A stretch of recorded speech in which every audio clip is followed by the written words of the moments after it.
Gloire à Dieu. Nous bénissons le Seigneur pour la grâce qu'il nous a donnée. Nous disons merci au Seigneur pour ses merveilles. Nous disons merci au Seigneur pour ses grandes œuvres. Et nous remercions le Seigneur pour toutes ses grandes œuvres dans nos vies, pour tout ce que le Seigneur a fait. Nous lui donnons toute la gloire et l'honneur et la magnificence. Parce que notre Dieu est bon. Nous avons vu sa main de protection. Nous avons vu sa main, son assistance. Nous avons vu l'amour et la profondeur de sa bonté dans nos vies. Dieu nous a gardés, il nous a protégés, il nous a soutenus dans cette grande épreuve qui était le coronavirus. Et nous lui disons merci de ce qu'il a été au devant de toutes choses pour le combat spirituel. Parce que cette maladie était venue pour combattre vraiment spirituellement. Parce que la maladie était accompagnée du séjour des morts. Et nous savons que tout ce qui nous arrive n'est pas des choses qui sont dans la surprise. Parce que Dieu nous avait parlé de cela et nous lui donnons toute la gloire. Parce que sa parole est puissante, sa parole est vérité. Et nous disons merci au Seigneur pour toutes les âmes que Dieu a protégées, pour tous les malades qui ont été guéris, pour toute l'assistance, oui, et sa protection divine. Parce que nous avons vu ces derniers temps beaucoup de malades guéris.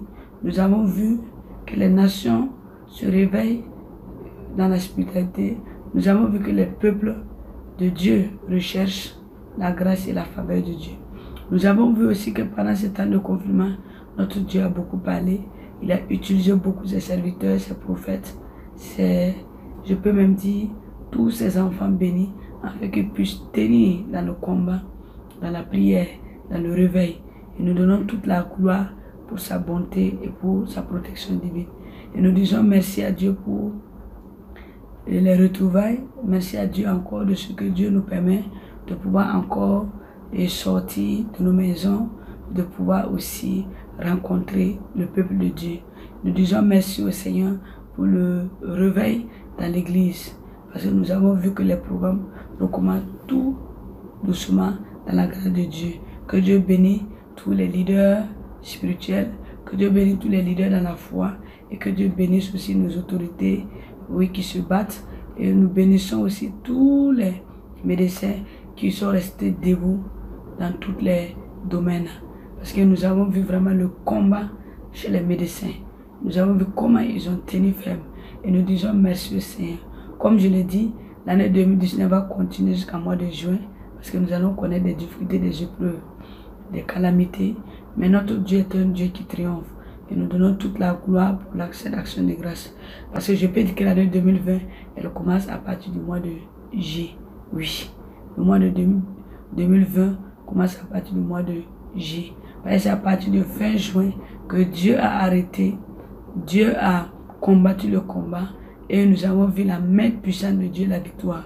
C'est pourquoi le mois de juillet est un mois de restauration. C'est un mois de restitution. C'est un mois de réveil. C'est un mois encore où le Seigneur va nous rétablir dans sa parole, nous rétablir dans ses œuvres, nous rétablir dans nos activités, nous rétablir aussi dans nos possessions. Et nous disons merci au Seigneur pour la rassurance qu'il nous donne et l'espérance encore de sa parole, l'espérance encore de ses promesses. Que Dieu bénisse tout un chacun et gloire soit rendue à notre Dieu pour tous ses bienfaits et sa grâce. Comme il a dit dans Matthieu 22, le verset 37, Jésus répondit, « Tu aimeras le Seigneur ton Dieu de tout ton cœur, de toute ton âme et de toute ta pensée. » Verset 38, c'est le premier et le plus grand commandement. Verset 39, « Voici le second qui lui est semblable. Tu aimeras ton prochain comme toi-même. » De ces deux commandements dépendent toute la loi et les prophètes. Vous voyez, dans le temps où nous sommes, avec les épreuves, l'ennemi envoie des esprits pour perturber notre cœur, perturber notre relation avec Dieu. Nous ne devons pas oublier l'œuvre qui a été accomplie sur la couronne. Parce que notre vie ne nous appartient pas. Quelqu'un a payé le prix, il a payé la dette de nos péchés, la dette de nos condamnations, la dette même, je peux dire, de l'enfer. Et cette personne, c'est Jésus-Christ. Il a accepté de mourir sur la croix, par amour, par passion, afin que toi et moi nous puissions être rachetés. C'est pourquoi nous devons aimer notre Dieu, aimer le Seigneur. Notre amour envers Dieu, ce n'est pas le fait d'être à l'église. Notre amour envers Dieu, ce n'est pas le fait que je suis chrétien. Notre amour envers Dieu, c'est dans notre relation avec notre Dieu. Si nous disons que nous aimons Dieu et nous n'aimons pas être dans sa présence, nous n'aimons pas nous rapprocher de Dieu, notre amour n'est pas sincère. Celui qui aime Dieu obéit à la parole de Dieu. Celui qui aime Dieu de tout son cœur n'a pas de difficulté à ne pas obéir à Dieu. Celui qui aime Dieu de toute son âme a l'humilité d'accepter ce dont le Seigneur lui demande de faire. Et celui qui aime Dieu de toute sa pensée ne peut pas avoir des pensées négatives, des pensées en contradiction avec l'Esprit de Dieu. Notre amour ne se qualifie pas dans notre marche chrétienne. Notre amour se qualifie dans les bonnes œuvres que nous avons reçues de Dieu et que nous transmettons cela à notre prochain. C'est pourquoi on dit que c'est le premier commandement et le plus grand commandement. Aimer Dieu, c'est être capable d'accepter sa volonté. C'est être capable d'accomplir sa volonté. C'est être capable d'aimer sa présence, d'aimer tout ce que Dieu fait. Parce que notre Dieu est bon. En tout chose, il est bon. Même dans tes difficultés, il est bon. Parce que dans tes difficultés, il préserve ton âme. Dans la maladie, il te préserve du séjour des morts. Dans tes problèmes et dans tes difficultés, il te préserve de l'attaque de l'ennemi. Dans ta couche, dans ton sommeil, il éloigne l'ennemi, le Satan, loin de toi. Pendant que tu travailles, il est le Dieu qui te restaure pour que tu puisses continuer à travailler. Lorsque tu es dans les difficultés, il est le Dieu qui vient encore t'apaiser. Donc je dis que Dieu est bon. On dit que le verset 39 nous dit que le second commandement qui lui est semblable, tu aimeras ton prochain comme toi-même. Je vais vous dire une chose. Pendant ces temps de difficultés, nous avons vu que nous n'avons pas eu besoin de nous disputer, de nous quereller, d'élever nos voix pour que Dieu entende nos cris. Nous avons vu que Dieu même, étant assis sur le trône de sa gloire et de sa plénitude, il a répandu sa grâce. Que ce soit sur le juste, que ce soit sur le méchant, nous avons vu la main de Dieu qui a opéré. Nous avons vu la protection de Dieu. Toi-même qui priais que ton ennemi meure là, Dieu même a protégé ton ennemi. C'est pourquoi tu dois aimer ton prochain. Toi qui priais que telle personne échoue, telle personne perd le contrat, Dieu aussi l'a protégé. C'est pourquoi lui aussi il est vivant aujourd'hui. C'est pourquoi tous ensemble là, nous devons faire du bien à notre prochain. Nous n'avons pas d'ennemi qui a la chair et le sang. Notre ennemi, ce n'est pas la chair et le sang. Il y a des gens qui disent, j'ai trop d'ennemis sur la terre. Ton ennemi, ce n'est pas la chair et le sang. Ton ennemi, c'est le diable. Ton ennemi, c'est les sorciers. Ton ennemi, c'est les idoles. Ton ennemi, là, c'est ceux-là qui ne sont pas humainement avec toi, mais qui ont une forteresse, qui ont une puissance négative pour te combattre. Ton ennemi, c'est Satan et les démons. Ton ennemi, là, c'est les principautés. Mais ton ennemi n'est pas ton prochain. Nous n'avons pas d'ennemi qui est notre prochain. Parce que notre prochain est né à l'image de Dieu. C'est le diable qui transfère des esprits dans le cœur de notre prochain. Et quand le diable envoie les esprits dans le cœur de notre prochain, le diable va le pousser par l'esprit qu'il a envoyé dans le cœur du prochain là, à faire du mal. Donc lui-même fait du mal sans se rendre compte. Donc toi tu ne peux pas dire que cette personne est ton ennemi. Cette personne est dans l'ignorance. Il est enchaîné par des esprits. Mais le jour que le Seigneur va le délivrer et que ses yeux vont s'ouvrir, il va se rendre compte qu'il t'a fait du mal. Il va se repentir. Donne du temps à Dieu pour que Dieu change ceux qui te persécutent. Prie pour ceux qui persécutent ta vie. Prie pour ceux qui souhaitent ta chute. Parce que eux-mêmes, tout ce qu'ils font, c'est par ignorance. Et c'est pourquoi je viens vers toi pour te dire que ces deux grands commandements sont plus importants que la loi et même les prophètes. Même si tu as le don de Dieu, tu as la puissance de Dieu, si tu n'as pas l'amour de Dieu, tu n'as pas l'amour envers ton prochain, tout ce que tu fais est dans la vanité. Parce que Dieu a recouvert tout chose par la charité. Tout ce que nous faisons, il a couvert tout chose par la charité et la grâce. C'est par la charité, l'amour et par la grâce que Dieu a couvert tout chose. Nous sommes dans le temps de la nouvelle alliance. Dans l'ancienne alliance, Dieu était le Dieu de feu, le Dieu de pouvoir, le Dieu d'autorité, le Dieu qui pouvait détruire en une journée. Mais Dieu a trouvé bon que par l'amour que son Fils a accompli sur la croix, que nous qui sommes serviteurs, appelés de Dieu, brebis, chrétiens de la nouvelle alliance, nous marchons sur l'amour et sur la grâce. C'est la grâce qui a tout payé. C'est la grâce qui t'a racheté. Compte sur la grâce pour que Dieu t'amène à ta destinée. Et encore, continue à aimer ton prochain et aimer la parole de Dieu, aimer le Saint-Esprit. Que Dieu vous bénisse, vous qui écoutez cet évangile, et que Dieu vous fortifie, qu'il vous renouvelle par la grâce de Dieu. Et je déclare que tous ceux qui écoutent la parole de Dieu, que le Seigneur les transforme leur vie. Au nom de Jésus-Christ, amen. Je suis venu avec un évangile pour te fortifier. Qu'est-ce qui t'empêche de grandir ta foi? Tu es chrétien depuis combien d'années? Je ne parle pas du réveil spirituel, je parle de ta foi. Comment faire pour grandir ta foi? Parce que depuis des années, tu es toujours à la même place. Toujours le chrétien qui est dans l'ignorance. J'ai toujours dit que tu peux être un chrétien à l'église et tu es dans l'ignorance. Parce que l'ignorance là, c'est l'une des empreintes qui amène le chrétien à vivre dans la médiocrité. Tout ce qu'il vit, il croit que Dieu adhère à cela. Mais il se rend compte que tout ce qu'il vit est en désaccord avec Dieu. Alléluia. C'est pourquoi la parole de Dieu vient encore nous rassurer. D'abord, notre Jésus-Christ, qu'il est pour nous. Si nous lisons Colossiens 1, à partir du verset 12, on nous dit: rendez grâce au Père qui vous a rendu capable d'avoir part à l'héritage des saints dans la lumière, qui nous a délivrés de la puissance des ténèbres et nous a transformés dans le royaume du Fils de son amour, en qui nous avons la rédemption, la rémission des péchés.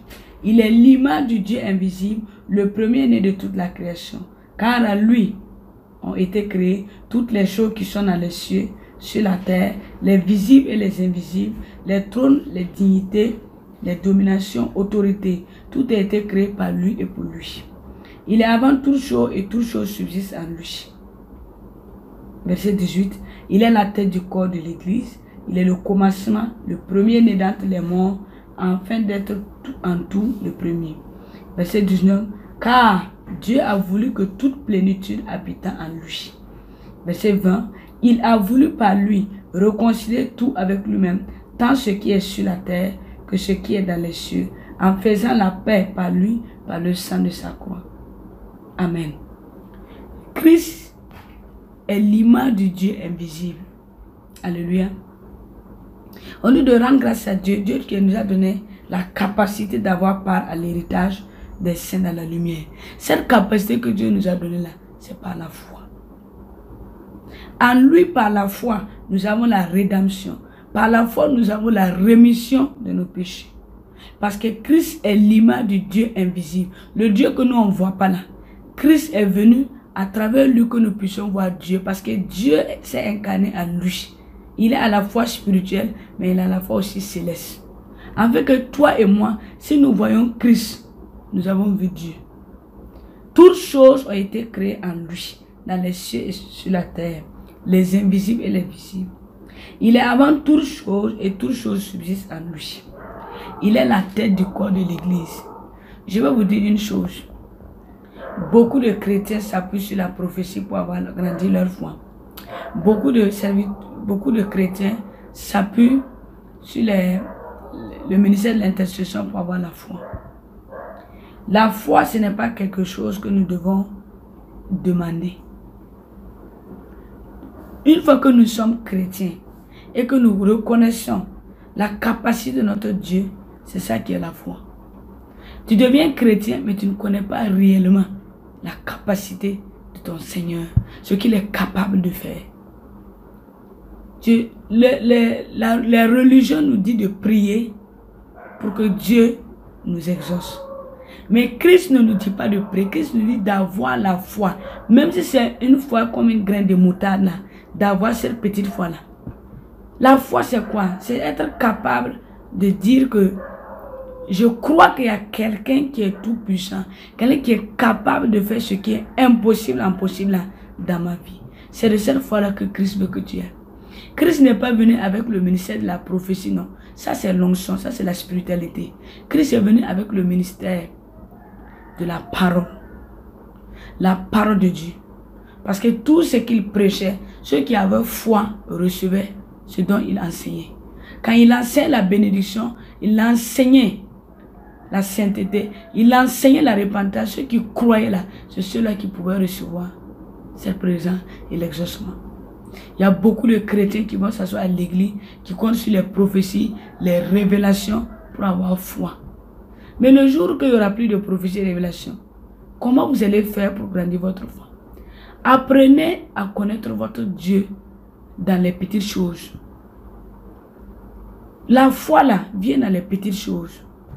Lorsque tu as une petite difficulté et tu crois, Dieu impacte dans cette foi-là. Tu comprends que tu as une petite foi. Les gens cherchent la foi dans les bonnes choses.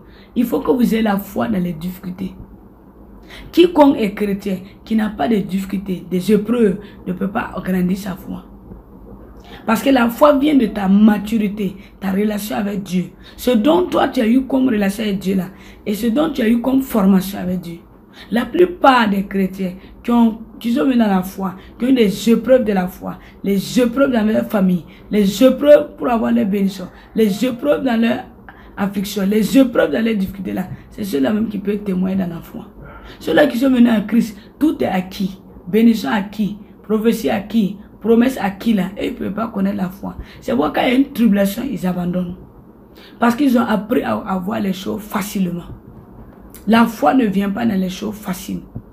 C'est dans les simplicités que nous avons la foi, mais ce n'est pas dans la facilité. Alléluia.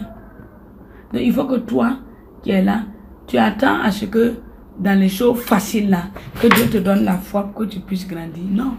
La maturité de ta foi là vient de ce que tu as eu comme formation, comme épreuve. Alléluia. Parce que beaucoup de chrétiens, la plupart de ceux qui ont tenu 40 ans dans la vie chrétienne, 100 ans dans la vie chrétienne, 50 ans dans la vie chrétienne, qui n'ont pas bronché, qui n'ont pas eu des difficultés là, c'est ceux-là qui ont eu des difficultés, qui ont appris à connaître Dieu dans leurs difficultés, dans leurs épreuves. Et quand ils ont connu Dieu, que Dieu passe par la souffrance pour amener la restauration. Dieu passe par les épreuves pour amener la victoire. Dieu passe aussi par les difficultés pour amener la restauration là. Ces personnes ont eu la foi. Grandir ta foi là, ce n'est pas t'asseoir compter sur la prophétie. Je vois beaucoup de gens qui sont là, connectés à la prophétie, à la révélation. Le ministère de Christ prône la sanctification. Le ministère de Christ prône la repentance. Le ministère de Christ prône la délivrance. Et le ministère de Christ là, elle prône l'obéissance. Si tu es chrétien, chrétien des derniers temps, qui aime les prophéties, les révélations, ta foi ne va pas grandir. Parce que si un pasteur ou un prophète te parle et que cela n'accomplit pas, tu ne vas pas pouvoir tenir, tu vas abandonner. Mais lorsque tu as reçu l'évangile de repentance qui a changé ton esprit, ton cœur et qui t'a donné une autre identité, une nouvelle esprit à comprendre les choses, même quand la prophétie ne vient pas, tu continueras à croire en Dieu. Même quand il n'y aura pas de révélation, tu continues à espérer sur ton Dieu. Parce que tu sais que ton Dieu là, il est dans les choses simples. Simples. Mais pour que tu puisses l'avoir, il faut passer par des difficultés pour avoir cela. Tu ne veux pas souffrir pour l'enfantement et tu veux que Dieu te donne. Non. Il a fallu que Abraham souffre dans les difficultés. Il a connu la pauvreté. Il a connu les difficultés. Il a connu aussi la sérénité. Mais cela a impacté parce qu'il a sa foi est restée ferme. Nous n'allons pas voir dans aucun verset de la Bible quelqu'un qui a eu la foi facilement. Au Dieu lui a donné la foi d'opérer, la foi d'agir. Non, la foi est venue de ce que tu as traversé. Alléluia. On dit que quand Dieu a voulu que toute la plénitude habite en lui, toute la plénitude habite en Christ. C'est pour dire qu'il est la présence. Si nous nous rapprochons de Dieu, nous allons sentir la gloire, la présence, l'onction, la plénitude de Dieu dans nos vies. Que Dieu te donne cette grâce de pouvoir t'approcher de Dieu. Amen. Au nom de Jésus-Christ. C'est comme Marc 9, verset 23 qui dit, tout est possible à celui qui croit. Est-ce que toi, qui es chrétien des derniers temps, tu crois que tout est possible? Il y a des chrétiens qui ne croient plus à la résurrection. Quand un chrétien meurt, ils sont pressés à les enterrer. Ils ne croient même plus qu'on peut prier. Par la foi du serviteur, Dieu peut ressusciter la personne. Il y a des chrétiens qui ne croient plus à la guérison du VIH, guérison du cancer, parce qu'on les a fait comprendre que ces genres de maladies ne peuvent être guéris. Alors que nous voyons des gens qui ont eu la foi dans les temps passés, et Dieu les a guéris du cancer, Dieu les a guéris de l'insuffisance, Dieu les a guéris du VIH. Pourquoi tu ne crois plus aux choses possibles? Si vous-même vous comparez Dieu aux humains, vous le limitez, comment il peut encore se révéler encore plus puissant? Le Saint-Esprit veut que nous le croit, qu'il puisse être capable. Il faut croire. Quand tu pars rencontrer ton médecin, c'est parce que tu as confiance en lui qu'il va te prescrire un produit que tu vas payer pour prendre. C'est la même manière avec le Saint-Esprit. Le Saint-Esprit veut que tu crois qu'il puisse être capable. Mais si tu ne crois pas, il ne va pas agir. Alléluia. Et je dis toujours, il faut que le chrétien sache que c'est très important de grandir sa foi. On ne peut pas être chrétien depuis 20 ans. On est toujours à la même position. Il faut quand même quitter dans ta position où tu es pour aller de l'avant, pour mûrir. C'est pourquoi Galates 5, à partir du verset 1 au verset 6. Galates 5 nous dit là-bas, c'est pour la liberté que Christ nous a affranchis. Demeurez donc ferme et ne vous laissez pas mettre de nouveau sous le joug de la servitude. Voici moi, Paul, je vous dis que si vous êtes fait circoncis, Christ ne vous servira de rien. Et je proteste encore une fois à tout homme qui se fait circoncis qu'il est tenu de pratiquer la loi tout entière.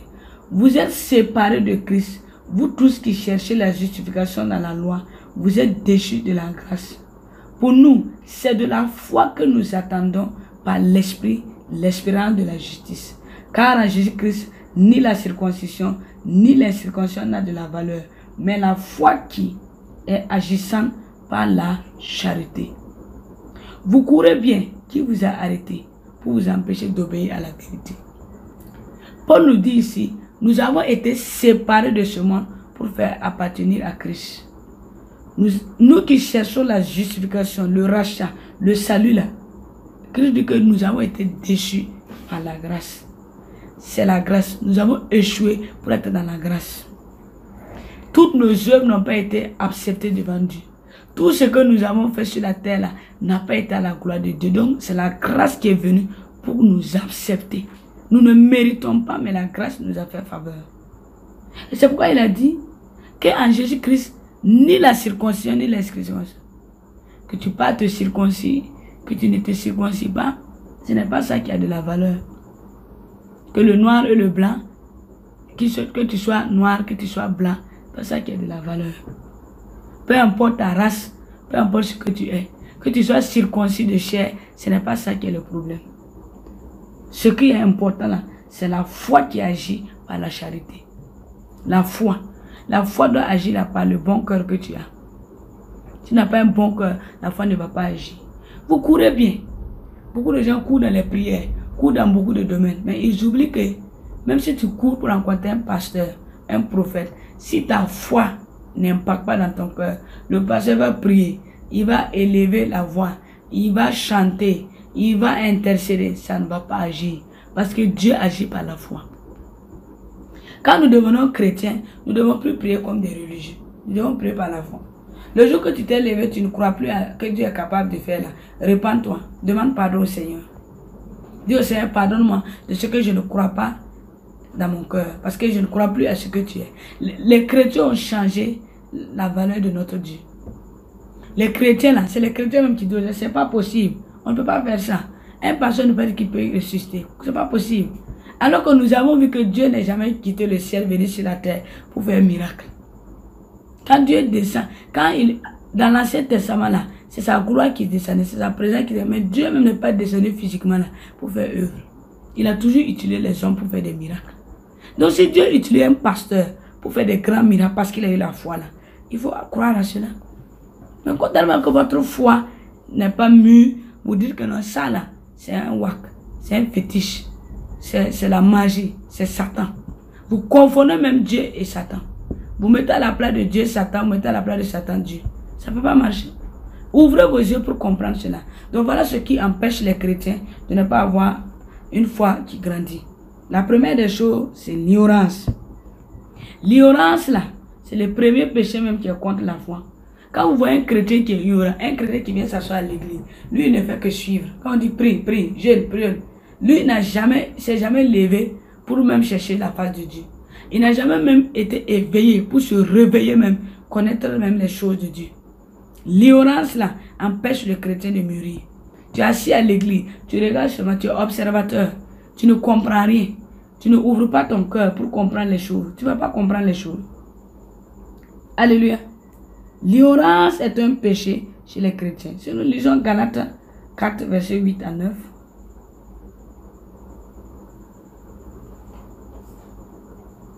On dit autrefois, ne connaissant pas Dieu, vous servez des dieux qui ne le sont pas de leur nature. Mais à présent que vous avez connu Dieu, ou plutôt que vous avez été connu de Dieu, comment retournez-vous à ces faibles et pauvres rudiments auxquels de nouveau vous voulez vous asservir encore? Comment vous pouvez retourner? Tu dis que tu ne connaissais pas Dieu.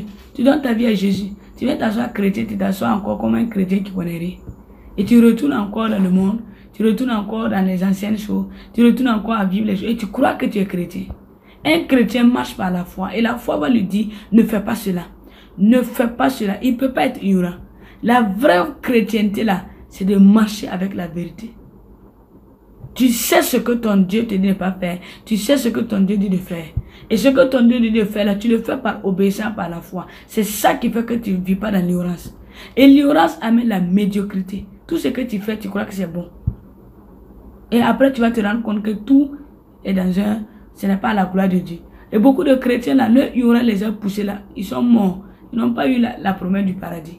Parce qu'ils ont cru que tout ce qu'ils faisaient là était à la gloire de Dieu. C'était dans la médiocrité. Parce qu'ils vivaient dans l'ignorance. Un chrétien qui est assis à l'église, qui dit qu'il a foi, mais qu'il ose aller suer son corps, pendant qu'il sait qu'il est le temple de Dieu. Il ne peut pas le faire. Parce qu'il sait que sa foi là lui dit qu'il doit être un homme juste. Il doit être un homme sobre. Il doit être un homme pur. Sa foi lui donne ça. Et cette foi là lui donne cette assurance de ne pas vivre dans le péché. Donc l'ignorance est un péché chez les chrétiens. Alléluia. L'ignorance là est un péché chez les chrétiens. Et les chrétiens oublient que quand tu es ignorant, tu ne peux pas avancer à la gloire de Dieu. Le deuxième point, c'est le doute. Vous savez, il y a des chrétiens qui doutent même de Jésus. La Bible déclare que Jésus est toujours le même, hier, aujourd'hui et éternellement. Il n'a pas changé. Comment nous pouvons douter de Dieu? Si nous doutons de Dieu, nous ne pouvons pas avancer à la gloire de Dieu. Il y a des chrétiens qui doutent. Le doute là, ça t'amène en arrière. La plupart des chrétiens qui ont l'esprit de queue, le retour en arrière là, c'est le doute. Aujourd'hui, tu croyais parce que tu t'es appuyé sur les œuvres. Dieu ne nous a pas dit de croire à cause de ses œuvres. Dieu nous a même dit de croire parce qu'il existe. Croyez-moi parce que j'existe. Le fait que j'existe là, je suis capable, je suis au-dessus de tout. Je suis le tout-puissant. Croyez-moi parce que j'existe, pas parce que j'ai accompli des œuvres. Parce que quand on dit que toute chose va disparaître, mais la part de reste éternellement.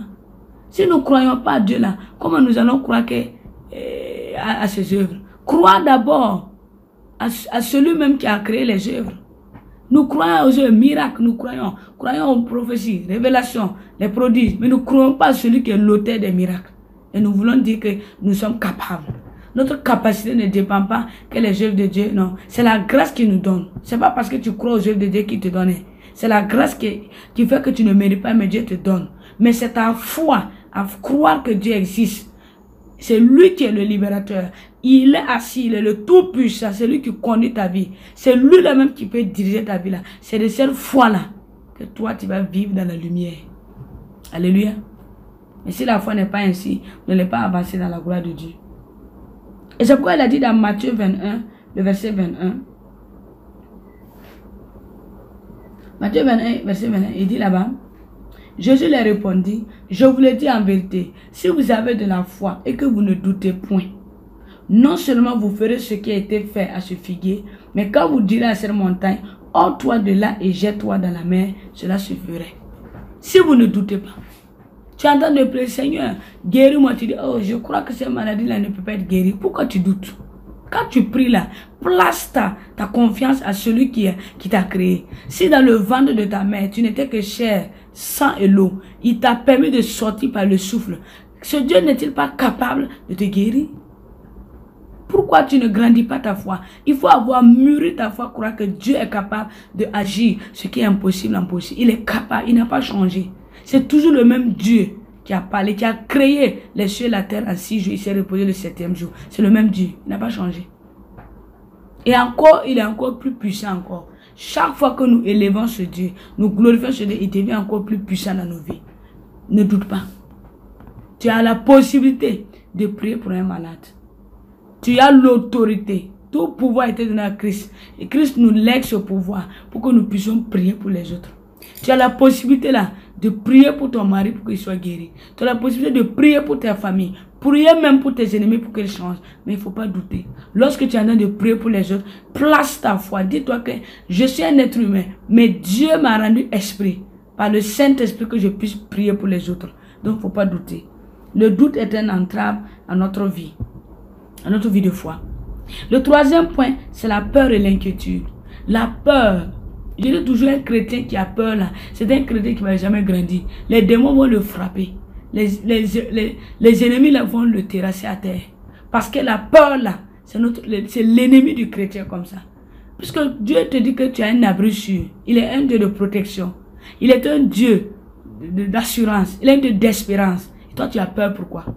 Pourquoi les chrétiens ont peur? Ils ont peur de prier la nuit. Ils ont peur de prier pour les gens. Ils ont peur même d'aller dire la vérité aux gens. Pourquoi? Quand Dieu te dit de faire cela, tu ne dois pas avoir peur. Quand Dieu a envoyé Jérémie d'aller parler, est-ce qu'il a eu peur? Il allait dire ce que Dieu lui a dit. Le courage que Jérémie a eu là, qui fait qu'il a eu la victoire. Mais regardez Jonas. Jonas, oui. Vous connaissez Jonas? Jonas qui a eu peur du peuple de Ninive. Parce qu'il croyait qu'il se disait que c'est des géants. S'il lui parle là-bas, est-ce qu'ils ne vont pas le tuer? Il a eu peur. Mais regarde la peur qu'il a fait. On dit que le poisson a avalé Jonas. Ce que Jonas même n'allait pas vivre là. C'est ça qu'il a créé. La peur de Jonas a créé encore un autre obstacle. Ta peur là te crée encore un autre obstacle de ta vie sur terre. Il faut briser la peur. La peur n'est pas bon. Un chrétien ne doit pas avoir peur de Satan. Satan était échoué. Si Dieu l'a fait échouer sur la terre, Dieu a déployé sa force. Satan n'est plus rien. Il n'a aucun pouvoir. Donc c'est pourquoi tu dois briser la peur. Tu dois briser la peur. C'est pourquoi il a dit dans Marc 5, verset 36. Ne crains rien, crois seulement. Ne crains rien, crois seulement. Il dit si tu peux, ne crains rien, crois seulement. Parce que la personne voulait que Jésus fasse une grande guérison pour lui. Mais Jésus a dit quoi? Ne crains rien, crois seulement. Cette parole que Christ a dit là, c'est de ça que tu vas faire. Ne crains rien. Crois seulement. Tes ennemis te combattent là. Crois que Dieu est un abri sûr. Il envoie des anges plus puissants, les Michael, de venir te protéger. Il envoie les Gabriel de venir comme un messager pour t'assurer. Pourquoi tu vas avoir peur? Crains rien. Crois seulement. Et l'inquiétude. L'inquiétude. Si nous lisons dans Philippiens 4, verset 6. Philippiens 4, verset 6. Il nous dit, ne vous inquiétez de rien, mais en toute chose, faire connaître vos besoins à Dieu par des prières et des supplications avec des actions de grâce. Lorsque tu commences à sentir l'inquiétude, mets-toi dans la position de la prière. Il ne faut pas laisser l'inquiétude prendre même le contrôle sur ta vie. Mets-toi dans la position de prière. Dis, Seigneur, je suis inquiet de cela. Mais j'ai besoin que tu m'éclaires. Oh Seigneur, j'ai beaucoup de questionnements et de préoccupations. J'ai besoin que tu m'éclaires. Notre Dieu est un Dieu qui assure. L'espérance est en lui. L'assurance est en Dieu. Il va te rassurer que devant là est bon. Il va t'éclairer que ici n'est pas bon pour que tu quittes dans l'inquiétude. L'inquiétude est l'un des armes qui amène les chrétiens à ne pas grandir leur foi. Il a dit quoi? Ne vous inquiétez pas du lendemain. Le lendemain là, ne vous inquiétez pas. Dieu prend soin de nous. S'il peut nourrir les oiseaux, nous qui avons son esprit, nous qui avons sa présence, nous qui avons été créés à l'image de Dieu, comment il ne va pas prendre soin de nous? Pourquoi tu t'inquiètes? Tu t'inquiètes de ton foyer, tu t'inquiètes de ton enfantement. Pourquoi? C'est ton inquiétude qui va amener beaucoup d'obstacles. Que le Seigneur te brise de ces inquiétudes. Quand tu es inquiet de l'enfantement, c'est ça que tu vas refléter. Ce dont tu t'inquiètes là, c'est ça que tu vas souffrir. Regarde le peuple d'Israël, ils étaient inquiets. S'ils quittent en Égypte, où est-ce qu'ils vont aller? Mais Moïse les a dit, non, Dieu vous prépare un pays pour le lait et le miel. Suivez-moi seulement, je vais vous montrer cela. Mais il a fallu que Dieu fait des grandes œuvres afin que je puisse suivre. Parfois là, ton père spirituel ou ton berger que Dieu a établi sur la terre va te dire, voilà ce qu'il y a. Il a une vision, c'est un homme de vision, un homme révélateur. Que Dieu lui a dit, non, voilà ce qui va arriver dans ta vie. Pourquoi tu doutes? Pourquoi tu es inquiet? Crois seulement. Il faut croire. Alléluia. Crois seulement. Et Dieu encore nous dit, voilà un des éléments aussi qui est contre la maturité de ta foi, les plaintes et les murmures. Un chrétien qui aime se plaindre et murmurer là, ne peut pas connaître la voix de Dieu. Quand tu te plains là, c'est ça même qui montre que tu n'as même pas la foi. Les chrétiens qui aiment murmurer, oh Dieu, pourquoi tu ne m'as pas fait cela? Les autres là, tu les bénis, mais tu ne me bénis pas. Pourquoi tu murmures? Tu as ton temps. Ecclésiaste a dit quoi? Il y a un temps pour bénir, un temps pour pleurer, un temps pour exaucer, un temps aussi pour élever, un temps pour souffrir, un temps aussi d'apaisement. Il y a un temps pour toutes choses. Pourquoi tu ne restes pas dans la foi, dans le courage et te dis, Seigneur, c'est mon temps que j'attends. Le temps que Dieu, chacun a son temps. Pendant que ton prochain, Dieu le visite à son temps, toi tu veux qu'il te visite. Pourquoi? Pourquoi tu veux que le temps de ton projet soit ton temps? Hein? Pourquoi vous voulez que ce que Dieu fait pour les autres qu'il fasse pour vous? Dieu est un Dieu d'ordre. Il organise toujours. Pendant qu'il exauce les uns, il est en train de former les autres. Pendant qu'il est en train de bénir les uns, il est en train de les faire souffrir. Pour qu'eux attendent. Chacun a son temps de visitation. C'est pourquoi tu dois arrêter de te plaindre et murmurer. La Bible déclare que nous ne devons pas murmurer, nous plaindre. Alléluia. Nous devons éviter cela. Jacques 5, verset 1 au verset 10. Nous ne devons pas murmurer. Nous murmurons pourquoi? Si un chrétien aime murmurer, il ne peut pas connaître les grâces de Dieu. Parfois même Dieu peut envoyer les anges de te bénir et toi tu murmures la nuit. Un chrétien ne doit pas pleurer, il doit avoir confiance. Tu te plains chaque matin. Oh Dieu n'a pas fait ça. Dieu, pourquoi ma vie est comme ça? Pourquoi ma vie est comme ça? Quand est-ce que tu vas te réveiller, grandir ta foi et puis te dire maintenant là, je dois croire. Si les autres vivaient comme moi, ils ont cru, Dieu a impacté dans leur vie. Moi je dois croire. C'est ça aussi la foi. La foi là, c'est de croire aux choses impossibles. Aujourd'hui, là, tu cherches le travail. Il y a des gens qui ont vécu la misère comme toi, mais qui sont assis dans le silence, dans la confiance. Aujourd'hui, ils sont assis avec les grands. Toi, tu passes ton temps, tu te plains, tu te murmures là. Est-ce que tes plaintes là ont déplacé Dieu te toucher? Est-ce que toi, tes murmures là ont fait que les anges sont venus à toi? Il faut arrêter de te plaindre. Arrête de te murmurer. Alléluia. Arrête de murmurer. Parce que Dieu là, il aime ceux qui sont fermes. Ceux qui sont silencieux, mais qui supportent dans l'affliction. Qui supportent. Ceux-là qui savent que en Dieu, là, je dois rester ferme. Alléluia. C'est pourquoi il a dit dans Jacques 5, verset 7, soyez donc patients, frères, jusqu'à l'avènement du Seigneur. Voici, le laboureur attend le précieux fruit de la terre, prenant patience à son égard, jusqu'à ce qu'il ait reçu les pluies de la première et de l'arrière saison. Vous aussi, soyez patients. Affermissez vos cœurs, car l'avènement du Seigneur est proche. Verset 9. Ne vous plaignez pas les uns des autres, frères, afin que vous ne soyez pas jugés. Voici le juge est à la porte. Prenez mes frères pour modèle de souffrance et de patience les prophètes qui ont parlé au nom du Seigneur. Prenez pour modèle les prophètes qui ont souffert là. Abraham a souffert combien d'années? 24 années de difficultés, de souffrance. Mais Dieu l'a donné l'exaucement. Joseph qui a connu l'esclavage, la prison, il est devenu gouverneur. Pourquoi pour toi ne va pas arriver? Arrête de te plaindre. Mais quand Joseph est arrivé en Égypte, là, il ne s'est pas plaint. Parce qu'il est dans un pays étranger. Toi aussi, peut-être que tu es au Burkina Faso, dans un pays étranger. Pourquoi tu te plains que la vie est dure? Réveille-toi. Il faut être éveillé. Et te dire, Seigneur, je veux croire maintenant. Je veux croire que Dieu ne m'a pas amené dans un pays étranger pour rien. Je veux croire que le Seigneur là ne m'a pas amené au Burkina Faso ou n'importe quel pays pour rien. Dieu sait pourquoi il m'a amené aux États-Unis. S'il m'a amené aux États-Unis, c'est pour découvrir quelque chose. Dieu n'amène pas ses enfants quelque part s'il n'y a pas quelque chose qu'ils doivent apprendre ou recevoir. Soit tu es parti pour la formation, apprendre quelque chose et venir apprendre cela aux autres. Soit tu es allé aussi pour découvrir quelque chose et mûrir. Donc toute chose là est pour la maturité de l'homme. Donc arrête de te plaindre, arrête de murmurer. Un des points aussi qui empêche les chrétiens de grandir dans la foi, c'est le découragement. Le découragement. Parce que quand un serviteur même est découragé, c'est pas bon. Nous-mêmes, serviteurs, là, nous ne devons même pas être découragés pour l'œuvre de Dieu. Tu te bats dans l'œuvre. Tu tiens tête. Tu te tiens ferme dans l'œuvre. tu es toujours vaillant dans l'œuvre, reste courageux ainsi. Ta couronne là, elle sera encore plus victorieuse. Tous ceux qui ont servi Dieu en étant courageux là, ceux-là ont eu la victoire.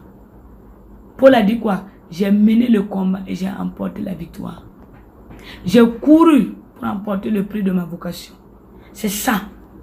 Le courage dans l'épreuve là est très important.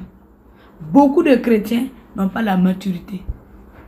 Beaucoup de chrétiens là rentrent dans la foi sans connaître leur relation avec Dieu.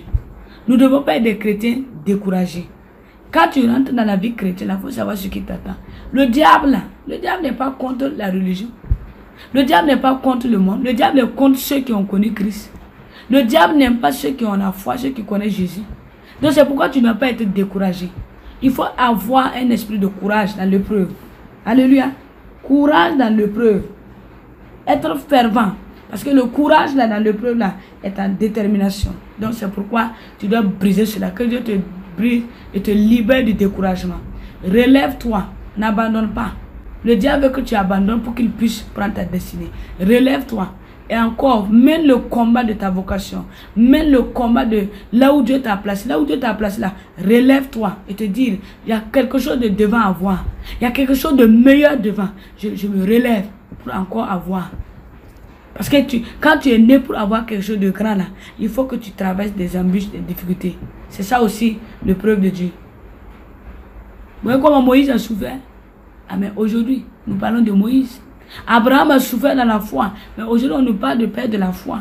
Donc tous ceux qui ont souffert dans ce monde, pour que leur vocation remporte la victoire, tous ceux qui ont souffert pour l'œuvre de Dieu là, on se rappelle d'eux, parce qu'ils ont souffert dans la dignité. Ils n'ont jamais abandonné le bras, abandonné pour retourner dans le monde, abandonné pour aller vers le ténèbre. Ils ont toujours tenu ferme dans la fidélité. Nous devons être comme ça aussi. Un des aspects aussi qui empêche les chrétiens de grandir leur foi, c'est l'endurcissement du cœur. Pourquoi nous sommes endurcis? Quand tu vas à l'église, là, tu endurcis ton cœur. Quand tu pries, tu endurcis ton cœur. Quand tu endurcis ton cœur, ta foi ne grandit pas. La plupart des chrétiens qui endurcissent leur cœur, là, quand on les parle même de la part de Dieu, ils ne vont même pas entendre. L'endurcissement du cœur là, crée quelque chose dans ton cœur qui t'empêche d'aimer Dieu. Tout ce que Dieu te dit là, tu n'as pas envie de faire. Moi, je vois des chrétiens assis à l'église, encore leur cœur endurci là. On leur dit, il faut grandir la foi. Lève-toi, prier. Lève-toi. Je dis, ah, je n'arrive pas. Parce que le cœur est endurci. Si vous n'ouvrez pas votre cœur dans la présence de Dieu là, vous ne pouvez pas avoir la victoire. L'endurcissement du cœur n'est pas bon. Et c'est ce que Jésus a dit dans Marc 8, le verset 17 à 18. Marc 8, le verset 17 à 18. Marc 8, verset 17 à 18. Jésus l'ayant connu leur dit, pourquoi raisonnez-vous sur ce que vous n'avez pas de pain? Êtes-vous encore sans intelligence et ne comprenez-vous pas? Avez-vous le cœur endurci? Ayant des yeux, ne voyez-vous pas? Ayant des oreilles, n'entendez-vous pas? N'avez-vous point de mémoire? La plupart de ceux qui ont endurci leur cœur là, quand tu les regardes là, tu te dis qu'ils ont la foi. Ils n'ont même pas la foi. Parce que l'endurcissement du cœur là empêche leur cœur de s'ouvrir. Alors que la foi a besoin d'un cœur libre. La foi agit dans un cœur libre. La foi agit dans un cœur libre. La foi a besoin d'un esprit libre. La foi a besoin que ta pensée soit libre. Et quand tu es endurci dans le cœur là, ton cœur crée des émotions. Des émotions même qui sont contre ce que Dieu a dit. Comment tu vas croire à cela? C'est pourquoi vous devez quitter dans l'endurcissement. Que le Seigneur libère ton cœur. Quand tu pars à l'église, tu es en colère contre ton pasteur. Tu es en colère contre Jésus. Pourquoi? Elle a paix du cœur et te dire que Jésus là, il le fera. Peut-être qu'il y a quelque chose que tu as dans ta vie qui est une limitation avec Dieu. Sanctifie-toi. Peut-être que ta vie chrétienne n'est pas un modèle en Christ. C'est pourquoi ta vie n'est pas à la gloire de Dieu. Sanctifie-toi. L'endurcissement que tu as là, qu'est-ce qui a fait créer cela? Ôte cela dans le cœur et tu vas voir que ton Dieu va agir. Un des facteurs aussi qui peut amener ta foi ne pas grandir, c'est le péché et la rébellion. Les péchés et la rébellion. Quand Dieu te dit ne pêche pas, ne fais pas cela, tu continues. Parce que les péchés de la rébellion là, c'est ça même qui fait que ta foi ne grandit pas. Tu te dis que tu avances, mais tu n'avances pas. Colossiens 3, verset 1 à 17 nous dit cela. Affectionnez-vous des choses en haut, non les choses de ce monde. Moi, je vois des chrétiens qui continuent à vivre la vie pécheresse. Quelqu'un qui a la foi là, quand il grandit là, il quitte dans l'état où il est pour aller dans l'état où Dieu l'a placé. La foi c'est quoi? C'est vivre dans la sainteté. La foi c'est quoi? C'est vivre dans la lumière. La foi aussi c'est vivre dans les œuvres de Dieu. La foi c'est de croire à ce que Dieu t'a dit et puis obéir. L'obéissance même de ce que Dieu t'a dit montre que tu as la foi. Mais si Dieu même te dit ne pêche pas, toi tu pêches. Ne fais pas cela, tu fais cela. C'est un péché de rébellion. Et la rébellion là va t'amener en arrière. Et la rébellion, les péchés de rébellion vont te pousser là à aller dans l'obscurité. Et le diable va voir que ton péché de rébellion là, cela va entraver à ta vie. C'est pourquoi Colossiens 3, le verset 1 au verset 17 le parle. Moi j'ai vu beaucoup de chrétiens là, à cause de leur rébellion. Aujourd'hui leur foi est éteinte. Parce que la foi est dans la lumière, la foi est dans la justice. La foi n'est pas dans l'obscurité, dans le ténèbre. C'est la grâce. C'est pourquoi la grâce est venue pour les pécheurs. Mais nous les chrétiens qui avons reçu Christ là, nous avons reçu la grâce pour ne plus retomber dans le péché. Mais la grâce n'est pas une excuse de péché. Nous devons vivre dans la foi pour dire non, je ne ferai plus cela. Seigneur, je promets de ne plus faire cela. Et ta promesse, tu dois respecter cela. C'est ça aussi ta foi envers Dieu. Dieu te dit ne fais pas, tu le fais. Non. Il faut que beaucoup de chrétiens quittent dans cette attitude. J'ai la foi, mais je commets l'adultère. J'ai la foi, je vis l'impudicité là. Ça, ce n'est pas la gloire de Dieu. J'ai la foi, je vis dans la sainteté. Quand vous êtes mort, le verset 3 dit quoi? Verset 2. Affectionnez-vous des choses en haut et non celles qui sont sur la terre. Car vous êtes mort et votre vie est cachée avec Christ en Dieu. Quand Christ, votre vie paraîtra, alors vous paraîtrez aussi avec lui dans la gloire. Faites donc mourir les membres qui sont sur la terre. L'impudicité, l'impureté, les passions, les mauvais désirs, la cupidité qui est une idolâtrie. C'est à cause de ces choses que la colère de Dieu vient sur les fils de la rébellion. Mais maintenant, marchez et renoncez. Maintenant, renoncez à toutes ces choses, à la colère, à l'animosité, à la méchanceté, à la calomnie, aux paroles déshonnêtes qui pourraient sortir de votre bouche. Verset 9. Ne mentez pas les uns aux autres, vous étant dépouillés du vieil homme et de ses œuvres. Verset 10. Ayant revêtu l'homme nouveau qui se renouvelle dans la connaissance, selon l'image de celui qui l'a créé. Voilà. Ainsi donc, le verset 12. Comme des élus de Dieu saints et bien-aimés, revêtez-vous d'entrailles de miséricorde, de bonté, d'humilité, de douceur, de patience. Verset 13. Supportez-vous les uns les autres. C'est là un sujet de se plaindre de l'autre. Pardonnez-vous réciproquement, de même que Christ vous a pardonné, pardonnez-vous aussi. Mais par-dessus toutes ces choses, revêtez-vous de la charité qui est le lien de la perfection. Que la paix de Christ à laquelle vous avez été appelés pour former un seul corps règne dans vos cœurs et soyez reconnaissants. Voilà ce qui empêche aussi les chrétiens de ne pas grandir sa foi, les péchés de la rébellion. Un des facteurs aussi qui peut faire que ta foi ne grandit pas, c'est l'amertume. L'amertume.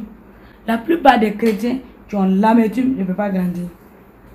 Je dis toujours qu'un chrétien ne doit pas avoir l'amertume.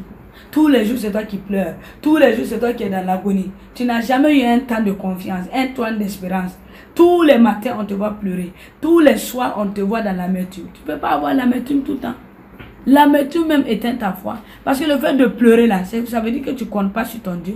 Le fait d'avoir toujours l'amertume, un esprit d'oppression, au point même que tu dis non, c'est fini, ma vie n'a plus de sens. L'amertume là est l'une des clés qui amène les chrétiens là à ne pas reconnaître leur Dieu, à ne pas connaître qu'est-ce que leur Dieu est capable. Toi chrétien là, tu dois quitter dans l'amertume. Pourquoi tu es un chrétien qui pleure? Grandis ta foi par la parole. Lorsque tu sens qu'il y a une douleur qui vient dans le cœur là, médite la parole. Lorsque tu sens qu'il y a un problème que tu traverses là, va demander à ce que les anciens prient pour toi. On dit que la prière de la foi a une grande efficacité. Le fait que tu as eu la foi qu'un pasteur peut prier pour toi, là, on va prier pour toi. Le fait que tu as la foi que la parole de Dieu peut te conduire, t'apaiser là, médite là. Le fait que tu as eu la foi que l'adoration peut te donner la joie là. Lève-toi, essuie tes yeux et va adorer Dieu. Prie. Ne reste pas dans l'amertume, dans l'agonie tous les jours. En te disant que non, c'est pas possible. Tu es capable de te relever. Notre Dieu est un Dieu qui relève. Il est un Dieu encore qui console. Il est un Dieu encore qui peut te donner l'espérance. Il est un Dieu encore qui peut te donner encore des années de plus. Ne sois pas dans l'amertume. Et l'un des aspects aussi qui peut amener les chrétiens à ne pas grandir sa foi, c'est le non-pardon. Le non-pardon. La Bible déclare que c'est le non-pardon. Marc 11, verset 27 dit quoi? Pardonnez, comme votre Père Céleste vous a pardonné. Et 2 Corinthiens 2, verset 10 dit quoi? Or, à ceux que vous pardonnez, moi aussi je pardonne. Si vous pardonnez à votre prochain, Dieu aussi vous pardonnera. Mais si vous ne pardonnez pas, ça montre que vous n'êtes pas chrétien. On dit que comment nous pouvons dire que nous avons la foi et nous péchons? Nous refusons de pardonner. Le pardon est divin. Si nous voulons avoir une foi qui impacte, il faut que nous ayons la paix du cœur. On dit quoi? Rechercher la paix et la sanctification sans laquelle personne ne verra le Seigneur. La paix que Dieu parle ici là, pour voir Dieu là, c'est quoi? C'est le pardon. Il faut avoir le pardon. Quelqu'un t'a blessé, tu pardonnes. Quelqu'un t'a outré, tu pardonnes. Il ne faut pas laisser la colère venir te trouver dans un état où tu as gardé quelqu'un dans le cœur. Ne laisse pas le soleil se coucher avec le cœur que tu as.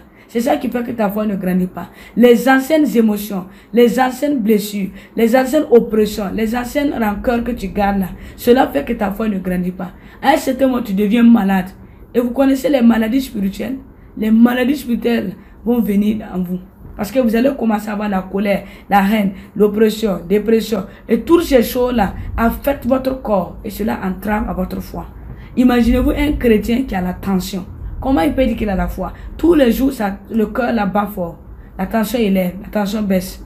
Et comment il peut dire que son cœur reste ferme avec son Dieu? Donc vous devez briser cela. Le non-pardon. Dieu nous a appelé à avoir un esprit de force. Un esprit de force. Nous devons avoir un esprit de force. Nous devons apprendre à mûrir notre foi. Nous devons apprendre à grandir dans notre foi. Nous devons quitter dans tous ces aspects qui nous empêchent de grandir notre foi. Et nous devons apprendre à être ferme. Tu peux être ferme, frère et soeur. Il suffit seulement là de croire que ton Dieu est capable. Ne crains rien, crois seulement. Il a dit à Marc quoi? Ne t'ai-je pas dit que si tu crois, tu verras la gloire de Dieu? Aujourd'hui là, la gloire de Dieu est là, elle est réelle. Le miracle est là, les prodiges sont là. Dieu n'a pas changé, il est le Dieu des signes, le Dieu des grands prodiges. Mais c'est ta foi qui a diminué. C'est ta foi là qui est partie. C'est ta foi là qui s'est éteinte. C'est ce qui fait que Dieu ne peut pas agir dans ta vie. Parce que notre foi là, c'est comme une bonne odeur dans notre cœur avec Dieu. La foi ne vient pas dans nos actions. La foi ne vient pas quand tu dis j'ai la foi. La foi vient dans tes œuvres et dans ta croyance, dans ta relation avec Dieu. Chrétien, tu as la possibilité de te réveiller. Je dis d'être éveillé. Le réveil là ne veut pas dire de te lever prier chaque fois. Le réveil là, c'est être éveillé et connaître qui est ton Dieu. C'est de croire qui est ton Dieu. C'est de savoir qui est ton Dieu réellement. Et c'est de ça que Dieu veut que tu aies. Et je prie pour toi qui écoutes cet évangile là, de grandir ta foi. Tu es chrétien depuis combien d'années? Regarde autour de toi. Est-ce que ta vie a changé? Regarde autour de toi. Est-ce que toi, ta relation avec Dieu a changé? Regarde autour de toi. Est-ce que toi-même, tu n'as pas écouté les gens dire? Ce que les gens disent, aujourd'hui, tu ne crois plus à ton identité avec Dieu. Regarde est-ce que tu n'as pas trop placé ta confiance envers les hommes de Dieu, les pasteurs, au point qu'aujourd'hui ta foi s'est éteinte? Moi, je ne te dis pas de croire à un pasteur. Je te dis de croire en Dieu. Je te dis de croire en Dieu. Je te dis de t'éveiller et de comprendre que Dieu est encore capable de faire beaucoup de choses dans ta vie. Et je prie que le sang de Jésus-Christ sanctifie vos cœurs pour tous les doutes.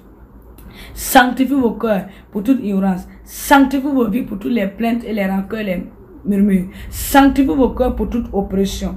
Sanctifie vos cœurs pour tout endurcissement. Sanctifie vos cœurs pour tout découragement. Sanctifie vos cœurs pour tout péché de rébellion que vous n'avez pas encore abandonné. Que le Seigneur sanctifie vos cœurs pour l'amertume. Qu'il sanctifie votre esprit. Afin que vous compreniez que à ce temps où nous sommes là, Dieu demande de toi la foi. Et tu as besoin de regagner ta foi. Et je prie que le Seigneur, dans sa miséricorde, dans son amour, sanctifie ton cœur pour que la foi revienne dans ton cœur pour impacter. Je sais que ta foi est capable de faire plus que ce que tu ne crois pas. Ta foi dans le cœur là est capable d'accomplir des choses que toi tu ne t'attends pas. Il suffit seulement de replacer ton espérance, ta confiance en Dieu et de arrêter de penser à toutes ces choses là et de grandir ta foi. Et que le Seigneur te donne la maturité, qui te donne la foi en toutes choses. Comme 2 Corinthiens 16, verset 13 a dit, veillez et demeurez dans la foi. Veillez et demeurez dans la foi. Christ nous dit de veiller et demeurer dans la foi. Il faut demeurer dans la foi chaque jour. Chaque fois que tu te lèves le matin, dis merci à Dieu pour la vie qu'il t'a donnée et prie. Chaque soir que tu rentres, dis merci au Seigneur pour sa protection, de ce qu'il a gardé. Confie ta vie au Seigneur. Continue à te dire, Seigneur, tu es ma force. Continue à espérer sur ton Dieu. Continue à croire qu'il est capable de faire de grandes choses. Et je prie que le Seigneur te donne la maturité de comprendre au temps où nous sommes. Que le Seigneur te bénisse. Qu'il te donne la foi qui impacte. Qu'il te donne la foi d'Abraham. La foi en quoi tu es capable de faire de grands signes et de prodiges. Et je prie que toi qui es serviteur, toi qui viens de rentrer dans l'œuvre de Dieu nouvellement, que le Seigneur te donne les œuvres de la foi, afin que tu puisses accomplir. Tout comme l'âme, le corps sans âme n'a point de vie, tout comme aussi, en tant que chrétien, si nous n'avons pas la foi, il n'y a point d'accomplissement. Nous avons besoin de la foi pour accomplir. Et que le Seigneur te donne la foi qui est capable d'accomplir, la foi qui est capable de déplacer des montagnes, et la foi qui est capable d'accomplir des merveilles. Et je prie par le nom puissant de Jésus-Christ, qu'à partir d'aujourd'hui, que tu pries par la foi, que tu ne pries plus comme les religions qui prennent le temps à prier, à répéter les paroles, mais que tes prières soient en esprit, en vérité, et que tu déclares tout ça par la foi. Et je proclame que ta foi augmente au point que tout ce que les gens disent de toi en mal, que cela n'affecte pas ta vie. Que le Seigneur te donne la maturité dans la vie chrétienne, afin que tu n'abandonnes pas le Seigneur. Que ta vie soit attachée au Seigneur. Que le Seigneur bénisse son peuple par sa parole, qu'il vous exauce dans tous les domaines. Et je proclame qu'à partir d'aujourd'hui, que ta prière soit avec une foi fervente, avec que Dieu t'exauce. Comme il a dit dans Jacques, que la prière de la foi a une grande efficacité. Je proclame que toute chose que tu vas faire, que cela soit par la foi en Dieu, la foi en Christ, la foi par le Saint-Esprit, afin que Dieu te donne l'exaucement et l'accomplissement. Demeurez bénis. Et je proclame par le nom puissant de Jésus-Christ que le mois de juillet soit ton mois où le Seigneur va accomplir des bonnes choses, des nouvelles choses, afin que par ta foi, que le Seigneur t'exauce et qu'il glorifie son nom dans ta vie. Et qu'à partir d'aujourd'hui, que ta foi révèle la gloire de Dieu. Demeurez bénis au nom puissant de Jésus-Christ. Amen.